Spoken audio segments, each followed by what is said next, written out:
You're listening to This Week in E-Commerce, the Ecom Nation podcast. Dive into the top online retail headlines with your hosts, Paul Waddy and Mal Chia.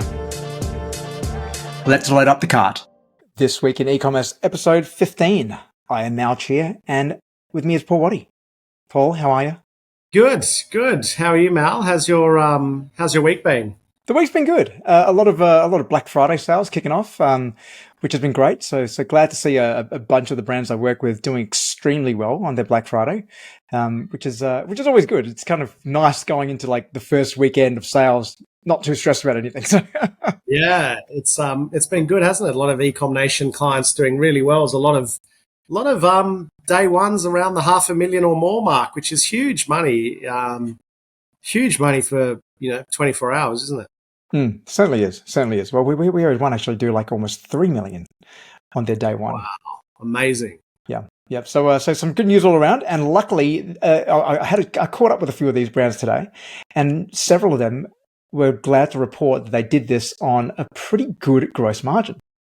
I'm hearing that too. They must be listening and pulling back marketing spend a little bit, which is, I think, something we've talked about a lot. But also discounting, having a smart discounting strategy, not just going in all guns blazing, 50% off everything, but actually going like, hey, maybe this is 10, maybe that's 20, maybe that's 40. Yeah. Oh, we've had this one for ages. We'll make that 70. Yeah, and that's how you should do it. You just go through, check your inventory, check your grade A, B, C. So I agree. I love that retailers are actually even just talking about margins and profits at this time. So yeah, that's good. I feel like we're preaching a good message. It is. I had a really good chat with Hugh from Wayflyer the other day, just having a talk about what he's been hearing in market and things which he was talking about, and then he showed me a Black Friday discount calculator. Which was that a Paul Waddy creation? Yeah, 100% that was. That's old Jack. If you're listening, Jack's posted that and done a better job than I did, actually. He's put it together really nicely. But seen that, and it's really good, isn't it? Just to be like, yeah, so if you discount this much, the 60% or whatever, you're going to lose this much money. So, yeah, I saw that. I was like, I've seen that. I was like, why is Paul not getting any credit here? So Hugh, yeah. if you listen to this, got to give the big show some credit. Give a brother a shout out, Hugh, Jack. And Paul, I see you've been relegated out to the backyard, the patio again. Yeah, I'm out back, Mal. I've got the kids all running amok inside, and it's Friday afternoon. I didn't want to climb down the ladder into the man cave, so outside with the dog. Fantastic. All right, well, we are going to get straight into it. We've got a big show. We are going to be talking a little bit later about Chat GPT and their release of the custom GPTs, which I know we are very excited about. We're also going to talk a little bit about Global Fashion Group, aka the Iconics parent company. But first of all, we're going to give a shout out to our good friend Julie Mathers and Flora Fauna, who have reopened their doors, so to speak, this week. Yeah. Great news. Well done, Julie. You've got your hands full. I think I said that to you last time I saw you. You must be a glutton for punishment, and to open during the busiest month of the year, no less. So really good news to see Flora and Fauna back where it belongs. And I've got no doubt, it's funny, your second stab at things is often better than your first. And I've got no doubt that Flora and Fauna will be back better, bigger and better than ever. And Julie's obviously got Snuggle Honey as well, so lots of experience to draw upon, and it's really exciting. It's good to see. Yeah, I think, like you say, when you can come back, when you can stop and reflect on things, and then you want to go back to it, you've hopefully learned a few things, and you're looking at this going like, okay, I've got some fresh ideas. So I'm really hoping. I was talking to Julie the other day, and she seemed very excited about the fact that they were reopening again, and what this new beginning would bring. So I'm excited for her because it's a different market as well. To reopen in this climate versus pre-pandemic or maybe start of the pandemic when she sold to PWX. It's a different climate. So seeing what it's going to be like now in this new iteration. It's really exciting, and to be able to bring some of that extra learning from Snuggle Honey, but also seeing where the market's at in terms of sustainability as well. Have we actually moved forward? Yeah, that'll be an interesting test. I think that they've definitely got a market, and there's some other factors. I don't think it was demand that caused BWX to get that one wrong. I think it was. We've spoken about it. I stand by the fact that it's mismanagement. So I think the brand's strong, and there's a demand, and their revenue was good. So I can't see why it won't do well. And I think it's that sort of thing as well. Whenever I meet someone who's in business, I often ask, like, what was your first business? Because there's usually one that failed, or there's often one that failed before the success. And Julie's got this rare opportunity where she's having a second stab at thing, which I reckon will definitely be better than the first. And she was also paid a fortune for the first. So that's not too bad, Julie. Well done. Absolutely. And we're going to be talking now about Global Fashion Group, which is the Iconic's parent company. Now, Global Fashion Group has reported a lower than expected sales across their 3 international markets in the second quarter of 2023. So that includes Dafiti in Latin America, Zalora in Southeast Asia, and also the Iconic, which we would all know about. They've reported across the group 19% decline in net merchandise value, including 9% decline in Australia. My wife's just walked in and not realizing that I'm recording, but that's okay. So that represented a 9% decline. That's why people love the podcast, Mal. That's it. We're keeping it real. We're keeping it real. Like, not often, like pretty much every day there'll be a call when my 4-year-old will jump on it. But yeah, so they've reported a 19% revenue loss across all their regions, which is pretty substantial. And leading into next year, I don't think I believe they're going to be they're anticipating even further losses across the business. I've been waiting for this. Like we did a podcast, I think, at the start of the year with some predictions and so on. And I don't think we might have named names, but I got to be honest with you, like one of the ones that I was thinking of that would have a bit of bad news was the Iconic. We know that there was a little bit of movement at the top, which is always a bit, I think Erica moved on, and you always kind of wonder what's happening there. And they sacked a lot of people at one stage, if you remember. And so for me, I was like, okay, growing profitable companies don't usually do that. That's not a slight on them. Like it's been really hard conditions, and they're in they're in fashion. That's a really competitive space. I think I'll be honest. Like I've found myself shopping less there. I don't know why. I think I'll be honest with you. I'm not shopping less than I was, but I'm choosing elsewhere. I think they were a pretty early adopter in Australia in terms of like really huge range and big good logistics offering. That's kind of become the norm now a little bit, the logistics side of things. You can get a really good logistics offering at a lot of businesses. And I'm kind of interested in discovering new brands at the moment, whereas I actually feel that they've got every brand. That's obviously only my personal reason, and I'm a sample size of one. But I kind of feel like in the pub test that they've dropped off relevance a little bit. And I think we're seeing that in the 20% decline in orders. I'm hearing about them less. So I'm not really surprised. Look, and I think they have been discounting. Like they are the leaders in terms of discounting, one of the leaders anyway. And I think this year in particular, like many retailers, they've had to discount a lot, which has affected their ability to bring in newness into it. And as we know with fashion, newness is critical. You need to be always bringing in new brands, new looks and things like that. But if you don't have the capital to be able to bring that in because you're always having to clear aged inventory, you're kind of stuck in the hamster wheel in that regard. Yeah. But I also think that also goes to the heart of the problem with the Iconic in that they are a debt leveraged business. Like in the time which they've been operating in Australia, they have never turned a profit. There's only been one quarter where they've said they were going to turn a profit, and then they end up revising that to say that they weren't going to turn a profit. So this business has been around for over a decade in Australia and has never been profitable.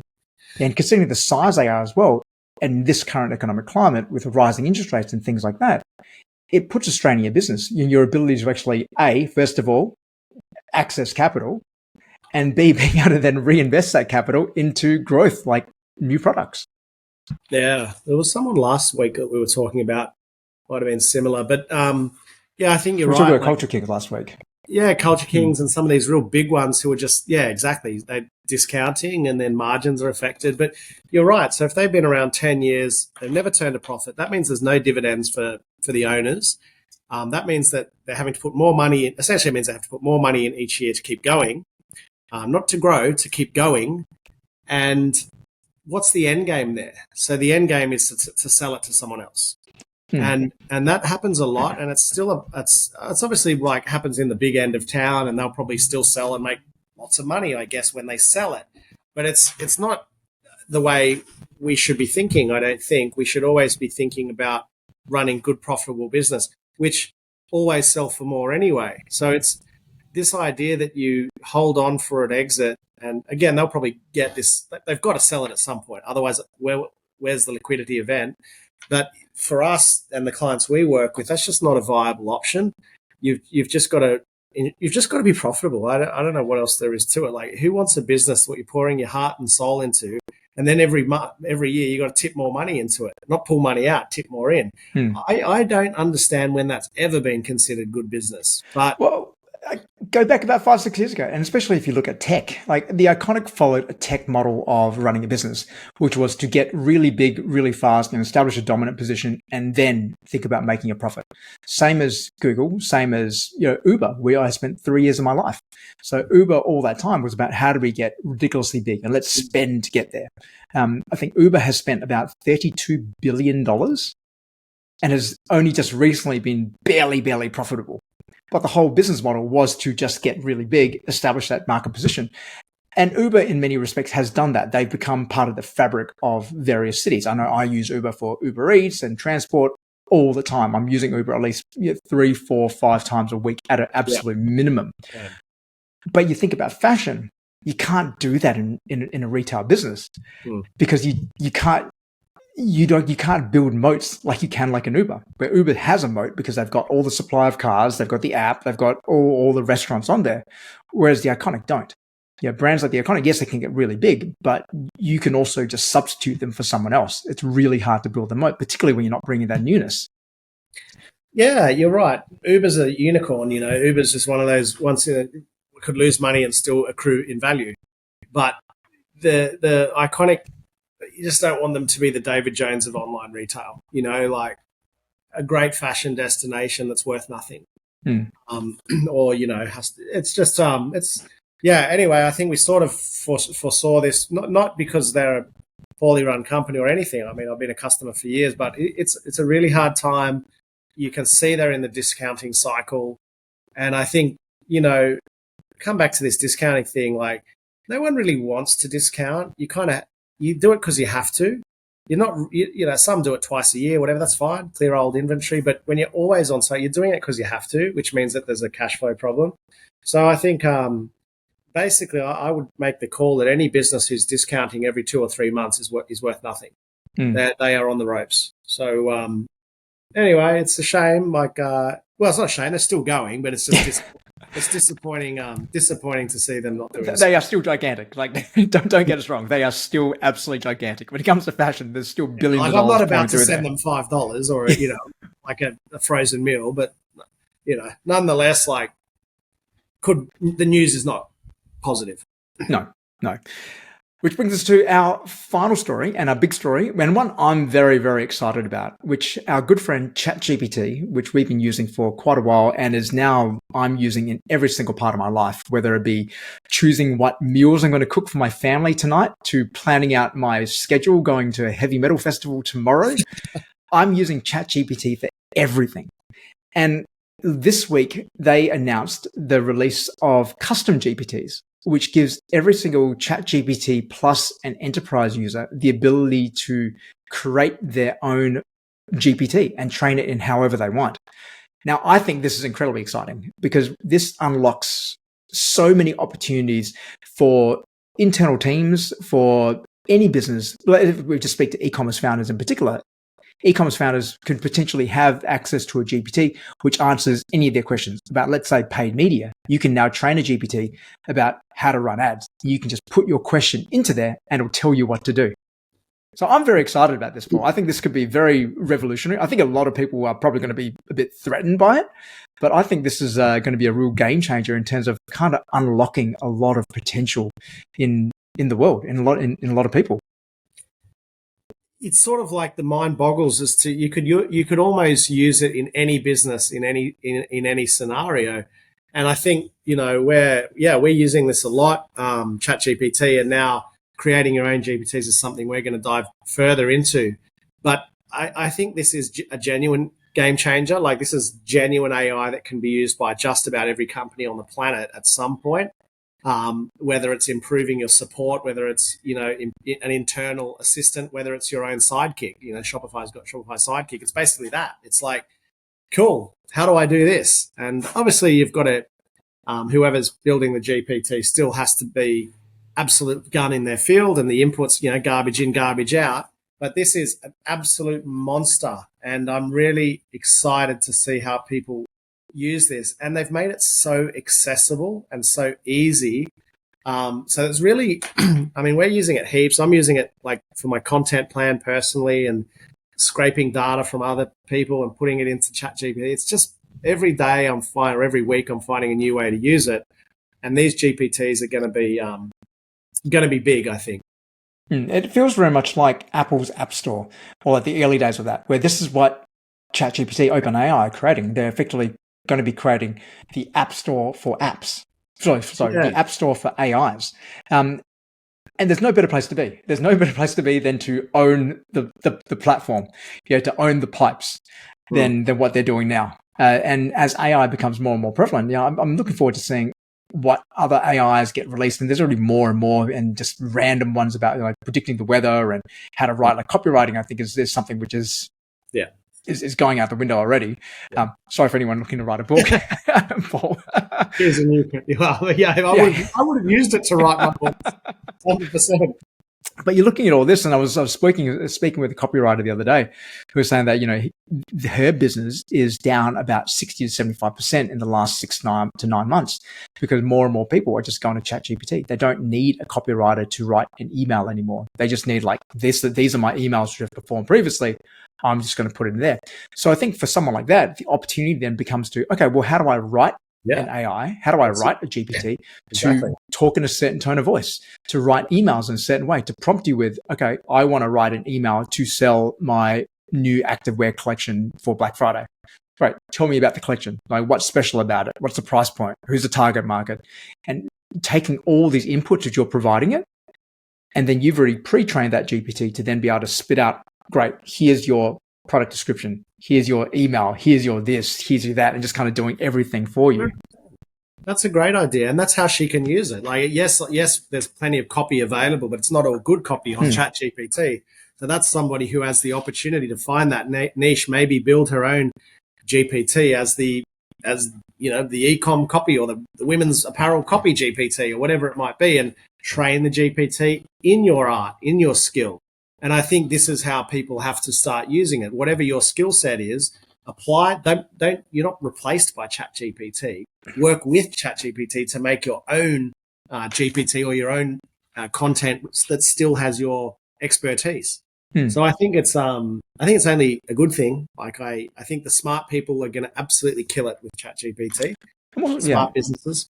I'm also really excited about the internal applications for this as well, like internally within an organization, to be able to have, like, let's say the Ecom Nation GPT, or the Udi GPT, or any other brand, their own private GPT, which they use internally to, this is our way of doing things. So you can have your team going in there, asking any questions, and bang, straight away, this is how we would do things. And you think about, one of the issues with organizations, particularly as they get big, is that the bigger an organization gets, the further away from the center you get, the more your culture gets diluted. If you suddenly have this always on 24/7 GPT, which is just like the keeper of the culture, and you have a question, you run it past that, you can think how things can just be like normalized and democratized a lot better than they are as organizations get large. What's that movie where the guy falls in love with the robot? Anyway, Me? Is it called Me? Anyway, he falls in love. He falls in love with the AI. With the AI, with Joaquin Phoenix. I can't remember what it was. Yes, I've seen it. Yeah, or something like that. But that's kind of AI with personality. And I think using it internally, like imagine using that for your onboarding process. Like an employee's in that doesn't want to always ask questions, they can always just ask Chat GPT, hey, what day do we get paid? Or, who's our super fund with, or whatever it might be. I think companies can absolutely, like as I said before, I think just about every company on the planet can find a use for Chat GPT. Absolutely. And I think it's a good time to start thinking about it in terms of your organization, how you could be using AI better if you're not already are. And I would assume that you would be dabbling a little bit with it. But what are the opportunities now to be able to create your own custom GPT and have something which is shared amongst your organization as well? I was So talking that's to Gina you from know who Daisy. would like Yep. that, Mal, is remember I don't know if we'll have to send this to him. Adam from Budgie Smuggler, who was saying, Yep. "Oh, I won't be able to train Chat GPT to talk like me." Well, now you can. You'll be able to build an Adam. Imagine this: an Adam from Budgie Smuggler GPT. So stick on their website and talk to the customers the way Adam would. Literally, Yeah, that'll be great. You put the whole big book of budgie in there. big book of Budgie. Imagine that. Yeah. But also a way to engage with customers as well. Imagine that. Like, do you want to, like, the Rock GPT? Like, the Rock could create his own GPT and you just talk to it and it'll respond to you like how the Rock would respond to you. Very cool. But you can think of like any brand, there's an opportunity there to you to create something which to engage with your customers. So they can connect with the brand, they can talk to you like the brand, the Jake Paco. How long before GPT. you the image then, where the image is the Jake Paco? How long before you get the Jake Paco there and the mouth's moving while it's responding? How long? I reckon 6 months. I reckon less than 6 months it'll be there. We'll be redundant, Mal. Yeah, probably. I actually found the other day, this morning actually, a golf apparel brand. I can't remember what they were called, but when I looked at their site, it was all generated through AI. Like all their designs, all the models. I was looking at everything going, this is too perfect. And I just looked really close and went, this is AI. Every single thing they've created is AI. And I looked and it was actually kind of legit because they had photos on their Instagram where they were clearly releasing product, but they're doing it all through AI. They're just getting AI to generate what the styles are going to be, getting it manufactured in really, really short runs of like 300 or less, selling them, and then doing it again the next month. Wow, that's clever. Yeah. Something still feels a bit off about that. Definitely does. I wonder if it's working for them. I'd love to find out a bit more. So I might reach out to that brand and report back to you. But I think, there's so many opportunities now just in terms of like, how do you use it, within your business, but also to help engage with the customers. I love that idea of having an Adam or a Jake GPT. Love it. to have your diehard fans go in there and just have a chat with you. That's so weird, but kind of cool. Yeah.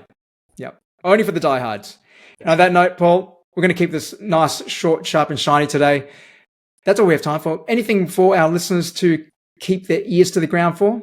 No, I hope everyone's. I just echo what we said last week, which is by this time I was going to say by this time next week cyber will be ending, but it would just be technically just beginning. No, I hope everyone's got their bounce back strategy ready and they're thinking about a nice break over Christmas and whatever, but also like there's a lot of money being spent. There's a lot of money being taken out of wallets at the moment, so could be in for some pretty quiet end of December and a pretty quiet Jan. So just hope everybody's thinking about how they're going to bounce back in late Jan or early Feb. I think so too. And I think also if you are selling into the US, don't be disheartened if you don't see the US sales right now, because the one thing we always forget is that the US buys after Thanksgiving and Thanksgiving week is next week. So make sure that you're ready on Thanksgiving, which is the Thursday before Black Friday.